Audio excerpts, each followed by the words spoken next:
Ah, ah. Wouh. Bon, allez, les choses sérieuses. Bonjour à tous, très heureux de vous retrouver. Alors aujourd'hui, on a une bonne vidéo, la première que je vous avais promis, d'un entretien, mais un vrai entretien. Là, c'est plus la simulation, vous savez, comme on voit souvent dans des livres ou je ne sais où, on nous propose des simulations, on nous dit comment ça se passe, entretien. Là, c'est un vrai entretien que j'ai passé avec une société qui distille des formations.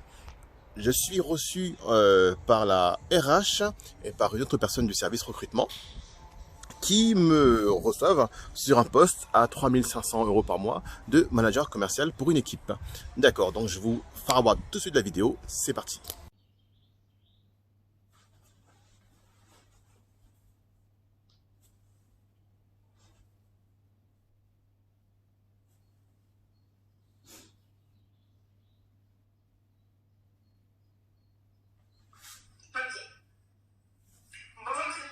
Bonjour, enchanté. Enchanté également. Bienvenue. Vous reçoit aujourd'hui pour échanger votre candidature au poste de manager force de vente. Oui. Donc vous avez déjà eu l'occasion d'échanger avec Pauline par téléphone. Tout à fait. Nous, on ne se connaît pas encore, donc je vais présenter. Je m'appelle Sarah, je suis chargée de recrutement depuis 1 an et demi maintenant au sein du Centre européen de formation, Oui. où je pilote et coordonne l'activité du recrutement. Et je suis accompagnée de Pauline, qui va avoir une grande aide, notamment dans la recherche de nos managers au sein de la force de vente. D'accord. C'est pour ça qu'on vous reçoit toutes les deux aujourd'hui. Merci. Alors, vous avez déjà eu l'occasion d'échanger avec Pauline par téléphone sur votre parcours.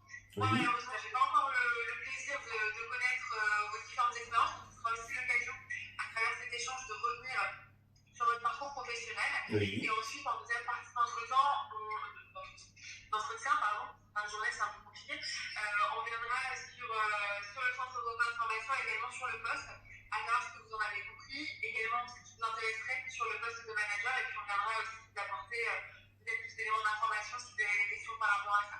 Très bien, avec plaisir. Ok. Oui. Bien. Alors, je vous laisse nous parler de vous, en commençant peut-être par les différentes expériences que vous avez pu avoir, et bien évidemment, si avec Pauline on a des questions, on ne laissera pas aussi à rebondir. Très bien, merci de me céder la parole.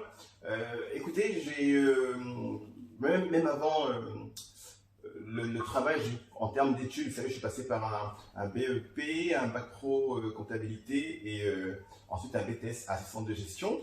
Donc à la base, j'étais dans la fonction, j'étais comptable, d'accord, comptable de formation. Avec tout le côté, vous savez, le comptable qui est seul dans son bureau avec des factures à n'en plus finir. Et c'était pas vraiment moi. Et puis surtout, j'avais la chance, moi, d'être en face d'un service commercial qui avait toute une autre vie, toute une autre ambiance où il y avait des cris de victoire quand on signe un contrat, il y avait des pleurs des fois quand on perd un contrat, mais c'était vivant. Donc c'est à partir de cette expérience-là, que j'avais fait en alternance à l'époque, on va dire que je suis tombé amoureux du commercial et que c'est devenu après mon métier. Donc j'ai commencé... Alors moi j'ai juste une petite question. Oui. Qu'est-ce qui a fait qu'à l'origine vous soyez dirigé vers un parcours de comptable? En fait, je me suis laissé guider par les conseils à l'école, tout simplement. Vous savez, le professeur vous dit, voilà, vous êtes plus fait pour ci, fait pour ça, ainsi de suite. Donc, en fait, vous avez 7-17 ans. Très honnêtement, vous ne savez pas encore vraiment ce que vous voulez faire. Donc, vous faites en fonction de là où vous habitez, les formations qui sont disponibles, vous voyez. Donc, il y avait soit comptabilité, soit secrétariat. Je dis, bon, secrétariat quand même pas. Non pas que j'avais des idées particulières, mais bon, comptable, ça me paraissait plus un peu plus clinquant, j'ai envie de dire. Et puis voilà, et on se laisse guider par des choix scolaires d'orientation. Et puis finalement, on arrive dans des formations qu'on n'a pas forcément souhaitées, ou d'ailleurs qu'on n'a pas forcément été bien conseillées. Et d'ailleurs, je pense que comme vous distillez des formations, vos conseils doivent sûrement mieux que moi, j'ai eu à l'époque savoir diriger les gens en fonction de divers critères et diverses attirances. Donc voilà, c'est pour ça que je suis arrivé comme comptable, mais j'ai pu moi me réorienter par la suite comme commercial, ce qui me correspondait mieux, parce que je suis quelqu'un qui a la parole facile, j'aime parler, j'aime le contact, j'aime les challenges. Et c'est comme ça que je suis arrivé dans la formation commerciale, où j'ai commencé d'ailleurs par des métiers téléphoniques, notamment dans de l'assurance ou dans des entreprises où je faisais de la prospection, de la prise de rendez-vous pour des commerciaux. Et c'est un métier qui me demande un grand savoir-faire, mine de rien, le téléphone, parce que, comme on dit, un sourire au téléphone, ça s'entend. Si vous mâchez un chewing-gum, ça s'entend aussi. Ou si vous mangez. Enfin voilà, donc, le téléphone recèle bien les choses qui ne sont pas visibles au premier abord. Donc même le téléphone, maîtriser le téléphone, c'est un art. Vous savez, il faut savoir, j'ai envie de dire, il faut savoir jouer du téléphone comme on joue du piano, parce que il faut savoir toucher l'interlocuteur, vous ne le voyez pas, il n'y a que votre voix et votre manière de faire, et c'est très important de maîtriser ces aspects-là. Donc moi, au début de ma carrière, j'ai pu, par le fait que j'ai travaillé sur les postes téléphoniques, en fait, maîtriser pas mal de bases commerciales qui m'ont été apprises là et qui m'ont servi tout au long de ma carrière, et jusqu'à aujourd'hui encore, parce que avoir cette base de maîtriser le téléphone et tous les enjeux qu'il y a autour, c'est extrêmement important. Quand vous dites base commerciale, c'est quoi concrètement? Est-ce que vous pouvez nous donner des exemples? Mais ce que j'appelle la première base commerciale, à mon sens, c'est déjà, par téléphone, vous vendez, vous prospectez, vous rappelez les clients, vous faites du suivi, ainsi de suite. Donc, ce sont les bases commerciales. Et après, à ces bases commerciales s'ajoutent les bases, comment dirais-je, les bases humaines qu'on a, à savoir l'abnégation, à savoir continuer à appeler, parce que vous savez, c'est pas facile, hein. Quand vous faites des rendez-vous, vous faites de 30 appels, vous avez une personne au téléphone, vous savez, des fois, envie de raccrocher, vous dites, allez, la journée est terminée, j'en ai marre et tout. Mais non, en fait, il faut avoir cette exigence-là. C'est un métier qui est très exigeant, qui demande un savoir-faire très important, de se dire, voilà, c'est pas parce que j'ai eu 30 coups de fil, j'ai eu personne, mais des fois, c'est le 31e, le dernier qu'on voulait passer, qui va nous donner le client ou le prospect qu'on voulait avoir. Voilà, c'est cette compétence-là, cette discipline-là qu'il faut être capable de s'imposer. Ok, très bien. Expliquez-nous du coup votre parcours dans le milieu commercial. Comment vous avez débuté et après comment vous avez évolué par rapport aux différents postes que vous avez occupés. Oui, donc après ces parcours téléphoniques, j'ai même travaillé chez Bouygues Télécom où je suis passé superviseur, parce qu'en fait sur le plateau téléphonique, il y avait un turnover assez important. Je ne vous cache pas que toutes les 3 semaines, l'équipe était différente. Certains venaient là parce que pour un besoin financier d'une courte période, ou finalement beaucoup n'arrivaient pas dans ce métier-là parce que on est recruté, c'était recruté assez facilement, il n'y avait pas de grosses exigences sur le poste. Mais après, sur le poste, passer les appels, c'est pas tout le monde qui peut le faire. Donc très rapidement, je suis passé superviseur parce que ceux qui sont là depuis plus longtemps que les autres, en fait, bénéficient de promotions accélérées chez Bouygues Télécom, où j'ai géré justement l'équipe, une dizaine de téléprospecteurs. Donc après, j'ai pris mon envol sur des postes commerciaux de terrain par la suite, hein, dans différents groupes, ingénieurs commerciaux, dans les secteurs informatiques. J'ai également travaillé dans une entreprise qui s'appelle le Groupe Moniteur, qui est une grosse entreprise, hein, très, très grosse entreprise française qui travaille sur le bâtiment, tout ce qui est construction, qui travaille avec des collectivités locales. Enfin, ils ont plus de 1000 magazines donc, liés au bâtiment, où là, je suis passé sur un poste terrain. Et c'est là, justement, que tout ce que j'ai appris au niveau du téléphone, ça m'a énormément servi. Et étonnamment, je vais même vous faire une petite confidence.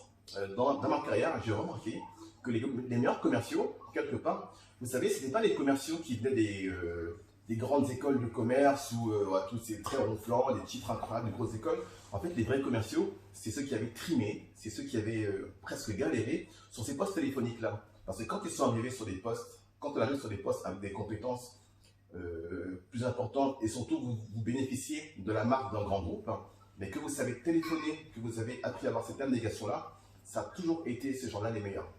Toujours bien plus que ceux qui étaient des grandes écoles avec des diplômes incroyables. que je ne néglige pas, hein, bravo, enfin, c'est très bien d'avoir fait ça, mais comme quoi cette base-là est tellement importante dans la carrière. Donc voilà, c'est ce qui m'a permis d'être performant sur les postes parce que voilà, je savais prendre des rendez-vous tout seul, je savais appeler mes clients, je savais relancer, j'étais capable d'appeler toute la journée jusqu'à ce que le téléphone fonde tellement j'avais appelé. Enfin voilà, toutes ces bases-là, c'est comme ça, c'est le commercial et l'abnégation. Et voilà, j'ai fait 3-4 ans chez Groupe Moniteur. Ensuite, je suis passé chez un groupe qui s'appelle Pigier. D'ailleurs, c'est un centre de formation aussi. Alors, une école à l'alternance où là, j'ai eu la possibilité d'avoir un poste de directeur commercial, où je gérais une équipe d'une dizaine de commerciaux. Avec une double casquette, parce qu'en plus de la gestion commerciale, j'avais aussi un devoir moi-même de la prospection à faire. Oui, j'avais une partie de ramener aussi des opportunités et du chiffre. Alors, ce qui est bien, mais ce qui est assez compliqué, parce que dans la mesure où vous avez un objectif aussi, et que vous dirigez des gens comme objectif, en fait, vous avez presque l'obligation d'être très bon, quoi, parce que il faut, comment aller dire aux autres qu'ils ont mal fait si vous-même vous faites mal, vous voyez ce que je veux dire? C'est une double casquette, mais qui est parfois un peu compliquée. Donc mais c'est bien, ça vous maintient et ça vous oblige à être performant. Comment vous avez fait justement pour être légitime auprès de votre équipe, donc à maintenir les objectifs qui vous étaient fixés, et également faire en sorte que les objectifs de votre équipe soient aussi au rendez-vous? Mais il a fallu travailler 2 fois plus. Il a fallu se dédoubler, à savoir gérer donc l'équipe commerciale, mais ne jamais perdre de vue d'avoir moi-même mon business à faire. Donc ça veut dire que même dans mon bureau, je continuais à faire de la prospection, bien que naturellement, par rapport à la fonction que j'avais un objectif qui était moindre naturellement par rapport aux autres, forcément, le fait d'avoir la double casquette. Mais oui, j'arrivais à remplir mes objectifs. En fait, il faut prospecter les entreprises. Il faut prospecter à la fois les entreprises, mais il faut également prospecter les étudiants. Parce qu'en fait, il faut marier les deux. Alors par contre, ce que je fais... Qu'est-ce qui vous était demandé au niveau des objectifs? Est-ce qu'il y avait un nombre attendu au niveau de la prospection? Comment ça se passait? Excusez-moi, un nombre à... Est-ce qu'il y avait un nombre d'entreprises à prospecter? Comment ça se passait? Est-ce que c'était quantifié au niveau de vos objectifs? Non, c'était pas quantifié. C'était pas quantifié, il fallait arriver à un objectif. Et d'ailleurs, il était plus important d'avoir le jeune que d'avoir l'entreprise. Pourquoi? Parce que souvent, une fois qu'on a réussi à attirer l'étudiant chez nous, en fait, à 50%, c'est lui qui va être sur l'entreprise. Donc, quelque part, avoir le jeune, déjà de lui-même, il va avoir un travail de prospection qu'on n'aura pas à faire. Mais cependant, il était important de continuer à avoir des nouvelles entreprises, parce que d'une année à l'autre, il se pouvait qu'une entreprise nous quittait ou n'était pas, des fois, c'est pas satisfait. C'est assez important hein, d'avoir un bon jeune à placer, parce que si vous avez un jeune qui vous a fait du mauvais travail, l'entreprise derrière ne reprend pas avec vous, parce que elle vous tient un peu responsable d'avoir placé un étudiant qui n'est pas au top, quoi. Donc c'est pour ça qu'il fallait quand même avoir ce travail de roulement, d'avoir de nouveaux clients, de manière à ce que si on perdait des entreprises, on en récupérait 2-3 sur le côté et on continuait à grandir comme ça. Ok, très bien. Alors par rapport à votre équipe, donc vous avez expliqué que vous managez des commerciaux. Ils étaient au nombre de combien? Une dizaine, ils étaient 10. Enfin 10 et puis par moment 8 et puis après on recrute un nouveau 10. Ça tourne. Il n'y a pas beaucoup de turnover, mais bon, les gens vont arriver et partir. Ouais. Ok. Alors comment vous vous y preniez pour manager ces 10 personnes? Avec la proximité. En plus, ce qui était particulier, c'est que j'étais le plus jeune. Donc, faut s'imposer. J'étais le plus jeune, à cette époque, j'avais 30 ans. Et il y avait une fille qui était plus jeune que moi, qui avait 29 ans. Et tout le reste, ils avaient entre 30 et 40 ans. Donc déjà, il faut avoir de la légitimité. Quand vous savez, vous arrivez dans une équipe, des gens qui sont là depuis 5-6 ans, vous arrivez, vous êtes plus jeune qu'eux, tout ça. Mais c'est déjà beaucoup. Moi, j'ai rencontré les personnes une par une dans le bureau, on s'est présenté, on a échangé. D'abord, j'ai vraiment besoin de les connaître individuellement, pour connaître aussi un peu les points forts et les points faibles des uns et des autres. Parce que la particularité du management, bien qu'on peut manager de manière générale en imposant des choses à tout le monde avec des consignes à suivre, mais il est aussi important, à mon sens, de connaître les personnes avec qui on travaille, parce que chacune a des forces et des faiblesses particulières qu'on va pouvoir aider, et des personnes qu'on va pouvoir travailler avec eux différemment. D'accord? Vous avez des personnes qui, eux, ont besoin d'être un peu plus coachées, managées au quotidien, de tous les jours, où est-ce que j'en suis, voilà ce que j'ai fait. D'autres qui ont besoin d'une totale liberté, qui savent, moi, je connais mon métier, j'ai pas besoin de prendre derrière moi. Voilà, il faut savoir manager les deux différemment, mais tout en restant maître du business, à savoir que c'est pas parce que quelqu'un n'aime pas avoir trop de relations avec son manager qu'on laisse aussi faire ce qu'il veut. D'accord? Donc, il y a son rôle à imposer, mais en faisant comprendre qu'il y a également des consignes à suivre, hein, des comptes à rendre. Je veux dire, c'est pas la récréation. Donc voilà, c'est comme ça que moi j'ai toujours managé, d'accord, de manière générale, mais en prenant le temps de connaître les gens individuellement, un par un. Et si je peux vous donner un exemple, moi j'avais deux personnes dans mon équipe. Une personne qui s'appelait Mohamed et qui n'aimait pas aller sur le terrain, n'aimait pas aller dans les bars et n'aimait pas rencontrer les entreprises. Pourquoi? Parce qu'il estimait, donc il était d'origine marocaine, et franchement, il pensait, il estimait que bon, ben, comme il est marocain, vous savez, il avait un petit complexe d'être issu de quartiers populaires, tout ça. Il me disait, oui, mais j'aime pas quand j'arrive, j'ai l'impression qu'on ne regarde pas bien, et comme je suis arabe, je suis mal reçu, tout ça. Et je lui disais, Mohamed, c'est là que tu te trompes. Et tu sais pourquoi tu te trompes? Parce que la plupart des commerciaux dans les entreprises, la plupart des commerciaux qui vont voir les clients, justement, c'est les mêmes. Et je vais te donner cet exemple-là, que si tu mets 10 boules bleues et une boule rouge devant toi, tu vas te souvenir de la seule boule rouge que tu as eue, mais tu ne sauras pas combien il y avait de bleu. Donc si toi, tu es le seul Marocain qui est parti en rendez-vous, et que tu as été bon, ben, sois assuré qu'ils se rappelleront plus de toi que les 10 Jean-François qui sont passés. Donc, c'était une manière justement d'essayer de prendre une faiblesse d'une personne qui estime être une faiblesse et en fait complètement retourner et dire qu'en fait ce que tu crois être une faiblesse est une force. Ta différence, c'est pas que ta différence n'est pas une faiblesse, c'est une force. Parce que tu es différent, mais ça exige que tu sois bon. C'est pas juste être différent, il faut amener une qualité derrière commerciale. Mais voilà, la différence est en vérité un avantage, mais les gens ne savent pas forcément l'exploiter. Et donc, par rapport à l'exemple que vous avez pris, quel effet ça a eu justement sur ce collaborateur? Ben, après lui avoir dit ça, je suis parti en rendez-vous avec lui, je l'ai accompagné, je lui ai dit écoute, les prochains rendez-vous, on les fait ensemble et tu vas voir que voilà, j'ai essayé de ne pas juste lui donner une information et le laisser se débrouiller. Je dis ok, on va utiliser cette méthode-là, mais tu vas venir avec moi et tu vas voir que ça va marcher. Et donc voilà, je l'ai accompagné et puis après quand je l'ai senti assez en confiance, il a pu prendre beaucoup plus de rendez-vous terrain. Ok, très bien. Donc je regarde sur votre CV en même temps, donc vous êtes resté 3 ans chez Piguet, c'est ça? Absolument. Qu'est-ce qui a fait que vous ayez quitté ce groupe? J'ai été démarché parce que chez PG, bien que vous avez un statut assez important au niveau de la fonction, au niveau du salaire, bon, c'était pas non plus extraordinaire. Ça marchait comme une très petite PME, donc voilà, il fallait quand même, c'était un peu plus compliqué. Et j'ai été démarché et j'ai eu une opportunité financière qui m'avantageait. D'accord. Ok. Et donc là, depuis 2013, vous êtes responsable commercial, c'est ça? Oui. Ok. Est-ce que vous pouvez nous expliquer en quoi consistent vos missions et votre rôle notamment? Alors, là, j'ai pas de management direct sur les équipes. Mais par contre, dû au fait que je suis là depuis pas mal de temps, en fait, j'ai un management, on va dire, agile, c'est-à-dire que je m'occupe des recrues, mais c'est pas, enfin, je suis pas, il n'y a pas écrit manager, il n'y a pas écrit, c'est pas, voilà, c'est pas officiel.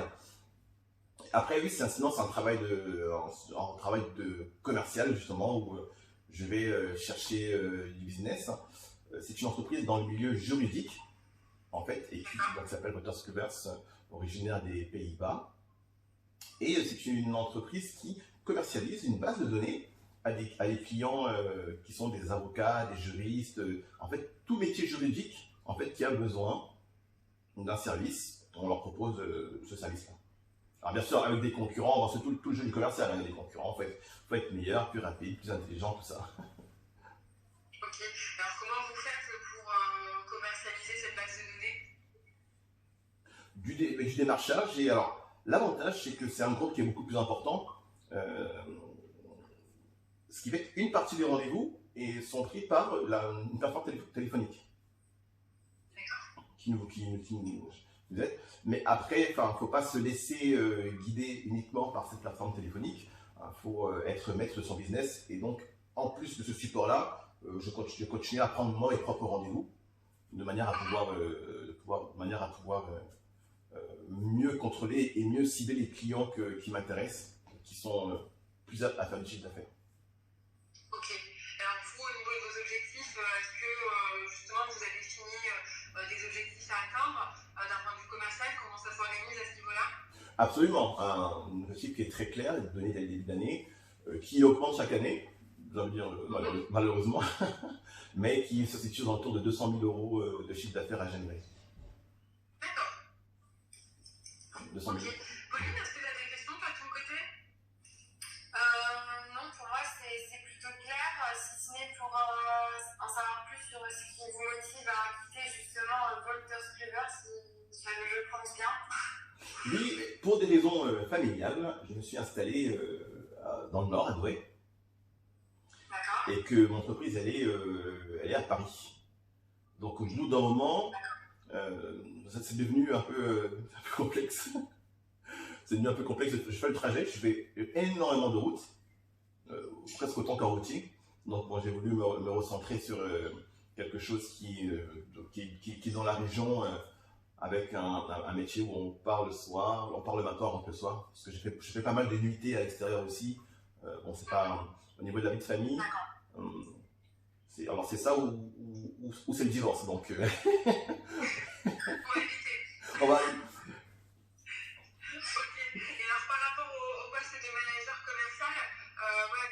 Intéresse et qu'est-ce que vous avez compris du rôle en tout cas d'un manager chez nous?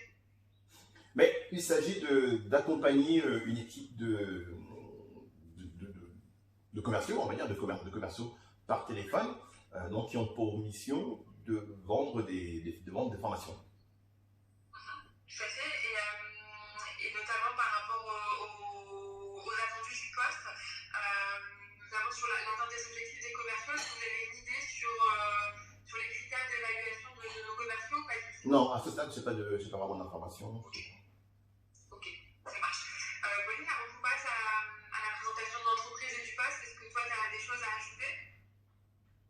Non, rien de particulier, pour l'instant, ça va. Ok. Alors, est-ce que vous, peut-être, monsieur Brisson, avant de nous expliquer aussi peut-être plus en détail le CEF et le poste, oui. est-ce qu'il y avait des questions de votre part? Est-ce qu'il y avait des points d'interrogation que vous avez eu suite à l'échange avec Pauline ou avant de préparer grand-chose là? Écoutez, avec Pauline, que j'ai eu plusieurs fois au téléphone, et je vous en remercie, Pauline, on a très bien avancé, et très professionnel, très appréciable, franchement. Des interrogations que j'en ai pas tellement, j'ai bien compris ce qu'on m'a présenté, et j'attends de voir quelle est la suite en fait.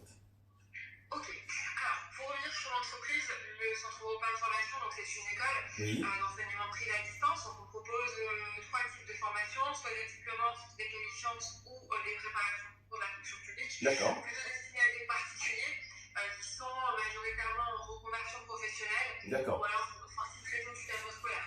Donc c'est des formations plutôt orientées dans des domaines porteurs, donc des secteurs qui recrutent, et plutôt orientées vers des métiers passion également. Donc on propose des formations dans le milieu de la petite enfance, de la décoration d'intérieur, dans la beauté, le domaine animalier, la cuisine, etc. Donc c'est assez varié. Maintenant, depuis quelques années, le Centre Européen de Formation connaît une croissance assez importante. C'est une croissance qui s'est intensifiée en 2019. Pourquoi? Parce qu'on a élargi aussi notre offre de formation.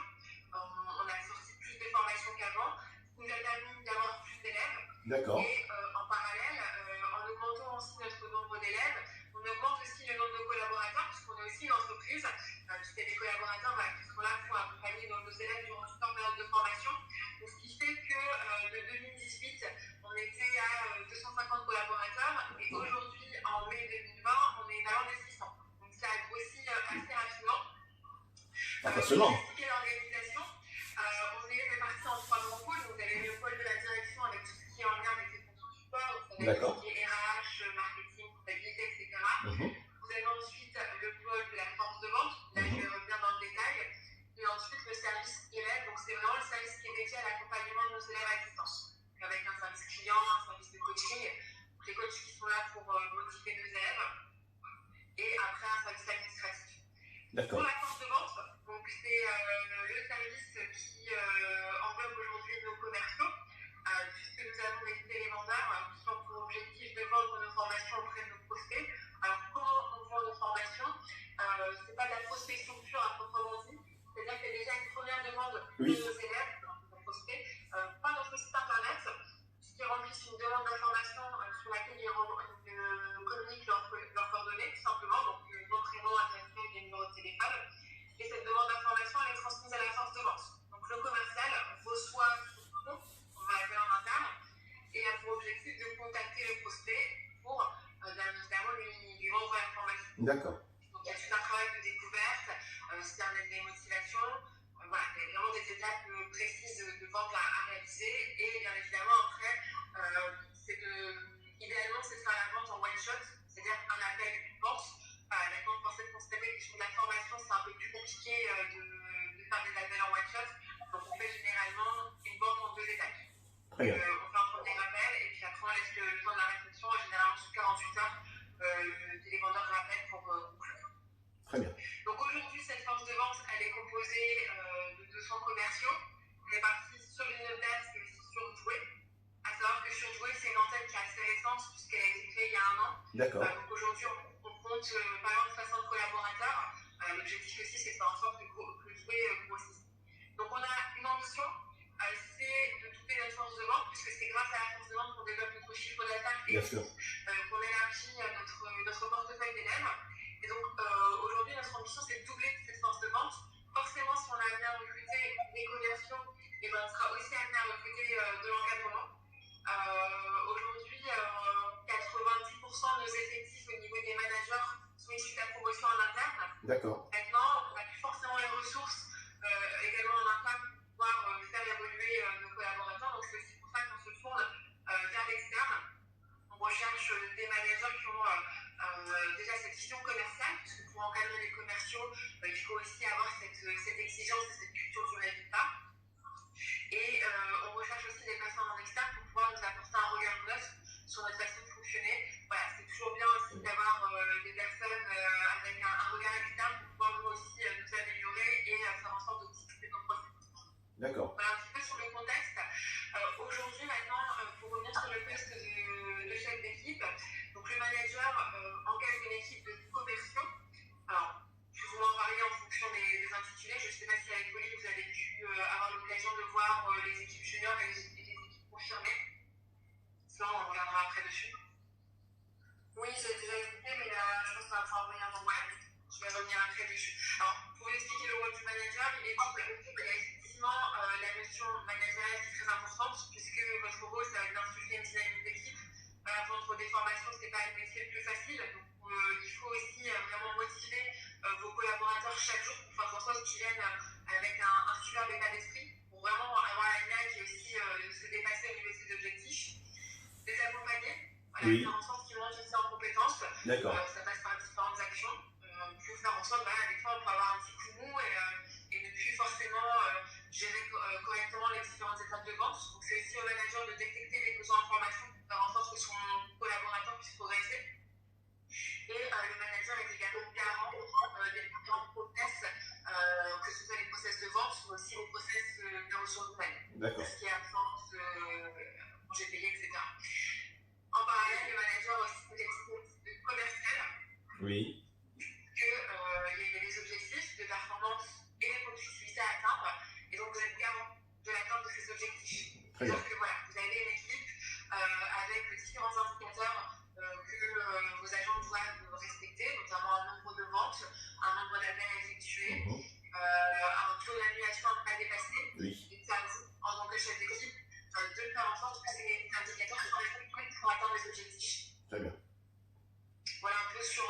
sur le rôle.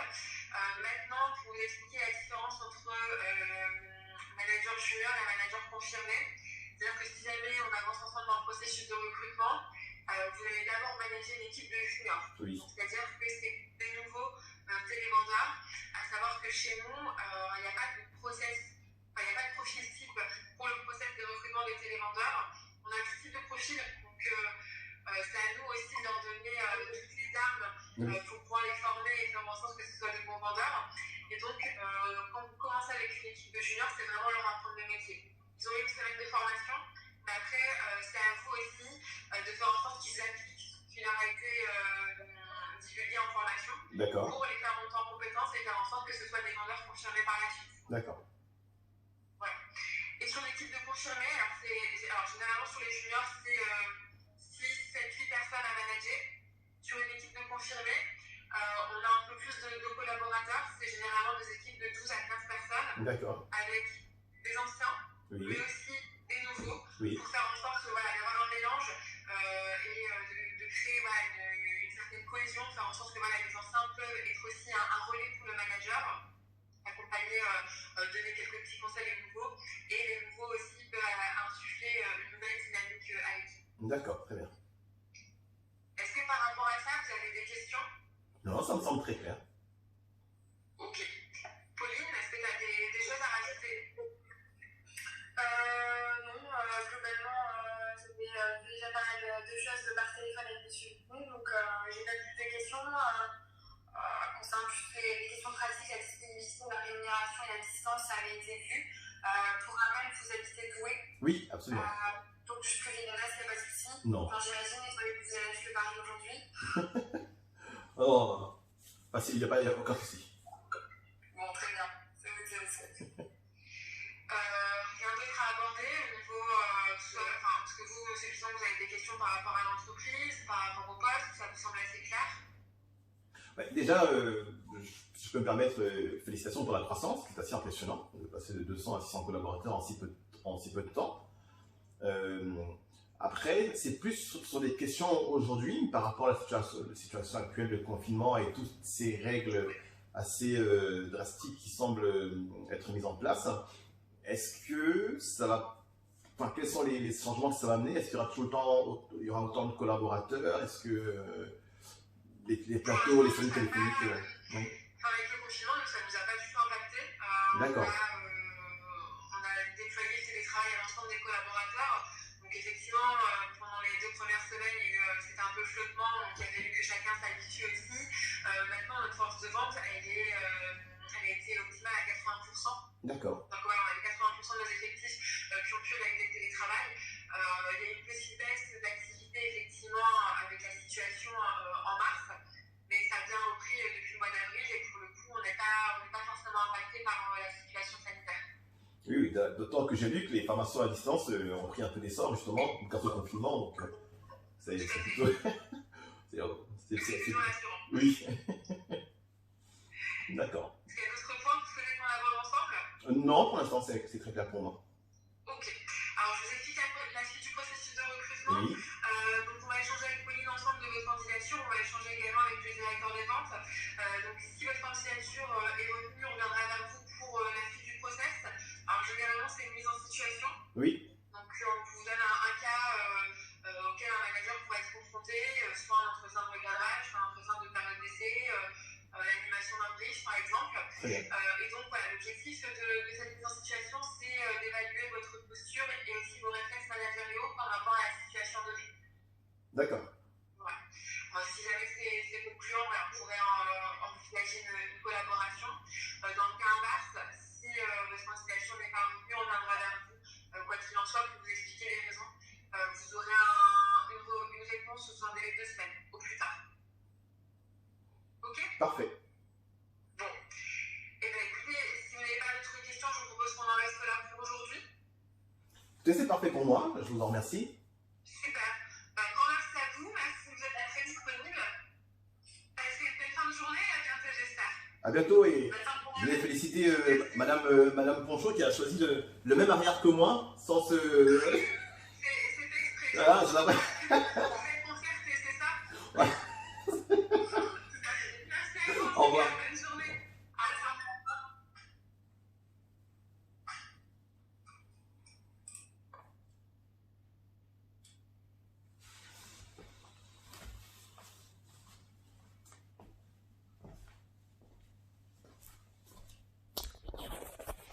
Voilà, second entretien terminé.